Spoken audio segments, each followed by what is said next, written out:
दोस्तों आज का वीडियो आउटसोर्स कर्मचारियों के लिए बहुत ही महत्वपूर्ण होने जा रहा है, क्योंकि साथियों आज के वीडियो में है ही कुछ ऐसी अपडेट।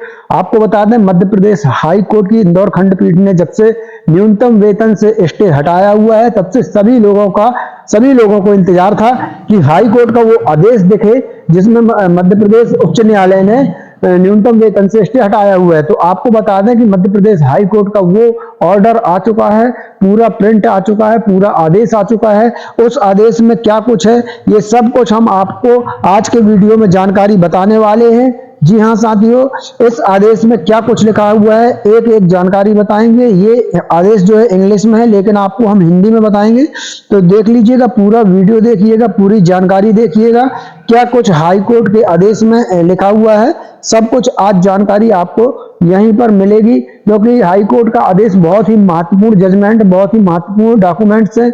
इस पर क्या कुछ लिख कर आया है ये जानना बेहद ही जरूरी है। तो चलिए साथियों शुरू करते हैं वीडियो को। उसके पहले एक छोटा सा अनुरोध है, वीडियो को लाइक ज्यादा से ज्यादा शेयर करिएगा मित्र, ताकि आपके जैसे दूसरे आउटसोर्स कर्मचारी भाई तक ये जानकारी पहुंच सके। तो वीडियो को शेयर करना मत भूलिएगा, शेयर जरूर करिएगा।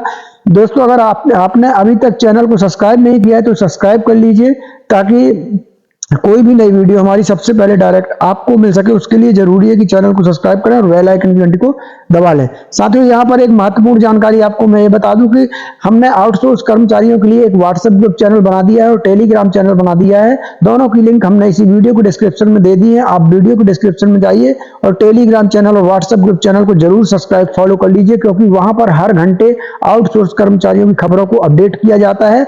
तो आपको जाकर अभी के अभी व्हाट्सएप ग्रुप चैनल और टेलीग्राम चैनल को सब्सक्राइब फॉलो कर लेना है। तो चलिए साथियों शुरू करेंगे वीडियो को, बताएंगे आपको एक एक जानकारी। तो ये जो आदेश आया हुआ है यहाँ पर आप देख पा रहे हैं, ये आदेश आया है दोस्तों, पूरा इंग्लिश में है ये आदेश। ये हाई कोर्ट आदेश है, इसका हमने हिंदी ट्रांसलेशन किया है। यहाँ पर आपको मैं हिंदी ट्रांसलेशन इस पूरे आदेश का दिखाऊंगा। यहाँ पर आप देख सकते हैं पूरे आदेश का हिंदी ट्रांसलेशन दिया हुआ है। तो चलिए देखते हैं क्या क्या कुछ है इस आदेश में।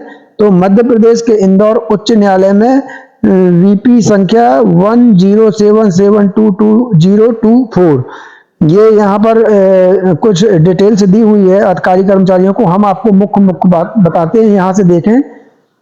याचिकाकर्ताओं ने भारत के संविधान के अनुच्छेद 226 के तहत वर्तमान याचिकाएं दायर की हैं, जिसमें उप सचिव श्रम मंत्रालय भोपाल द्वारा जारी अधिसूचना संख्या की वैधता को चुनौती दी गई है, जिसके तहत मध्य प्रदेश राज्य में श्रमिकों को दे न्यूनतम मजदूरी को संशोधित किया गया है। दूसरा पॉइंट दिया हुआ है, सभी रिट याचिकाओं में याचिकाकर्ता textile mills hospital and research centre Pithampur अधियोगिक संघ और मध्य प्रदेश राज्य में उद्योग संघ है, वे विभिन्न आधारों पर अधिसूचना को चुनौती दे रहे हैं। हालांकि प्रदेश और अंतरिम राहत पर बहस के समय उन्होंने तर्क दिया कि अधिसूचना कानून के प्रावधान के साथ असंगत है। आगे देख लेते हैं दोस्तों, यहां देखिए, क्योंकि यह अधिसूचना इंदौर, ग्वालियर, जबलपुर और रीवा जैसे शहरों में काम करने वाले कर्मचारियों को दूर दराज के ग्रामीण इलाकों में काम करने वाले लोगों के बराबर रखती है। अलग अलग शहरों में रहने की लागत अलग अलग है, इसलिए याचिकाकर्ताओं को वेतन के भुगतान के संबंध में उक्त अधिसूचना को लागू करने में समस्याओं का सामना करना पड़ रहा है। तीसरा दिया हुआ है पॉइंट इसमें, श्री गिरीश पटवर्धन विद्वान वरिष्ठ अधिवक्ता ने कहा कि कुछ राज्यों में न्यूनतम मजदूरी तय करते समय विभिन्न शहरों को वर्गीकृत किया गया है और यही प्रक्रिया मध्य प्रदेश राज्य में भी अपनाई जानी चाहिए। सभी प्रकार के रोजगार विभिन्न प्रकार के काम विशेष रूप से विभिन्न क्षेत्रों में सभी प्रकार के कर्मचारियों के लिए एक समान दर पर न्यूनतम मजदूरी नहीं हो सकती। यहां तक कि छत्तीसगढ़ और गोवा जैसे राज्यों ने भी विभिन्न क्षेत्रों के लिए न्यूनतम मजदूरी निर्धारित की है। इसलिए उद्योगों द्वारा सामना की जाने वाली उपरोक्त समस्याओं पर विचार करते हुए इस न्यायालय ने अंतरिम राहत प्रदान करना उचित समझा और इन याचिकाओं के अंतिम निपटान तक जारी रहने योग्य है। चौथा है, राज्य और विभिन्न ट्रेड यूनियनों की ओर से पेश विद्वान वकील इस बात का विरोध करते हैं कि इन याचिकाओं में उठाए गए सभी मुद्दों पर इस न्यायालय की डिवीजन बेंच द्वारा वर्ष 2015 में दायर रिट याचिकाओं के समूह पर पहले ही विचार किया जा चुका है और उसे खारिज कर दिया गया है। जब 4/3/2014 की वेतन संशोधन अधिसूचना राज्य पत्र अधिसूचना में प्रकाशित हुई थी, उसी को चुनौती दी गई थी। एसोसिएशन ऑफ इंडस्ट्रीज देवास बनाम मध्य प्रदेश राज्य और अन्य की रिपोर्ट 2016 FLR 204 के मामले में दिनांक 9/7/2015 के फैसले के तहत डिवीजन बेंच ने रिट याचिका खारिज कर दी थी।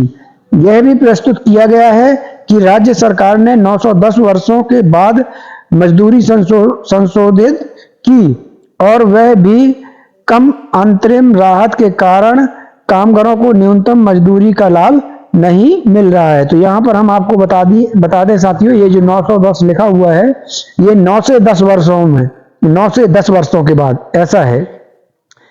चलिए आगे में देख लेते हैं। ये 5वां है साथियों, यह सही है कि 2014 के बाद अब राज्य सरकार ने कुशल और अकुशल श्रमिकों के लिए न्यूनतम मजदूरी में संशोधन किया है।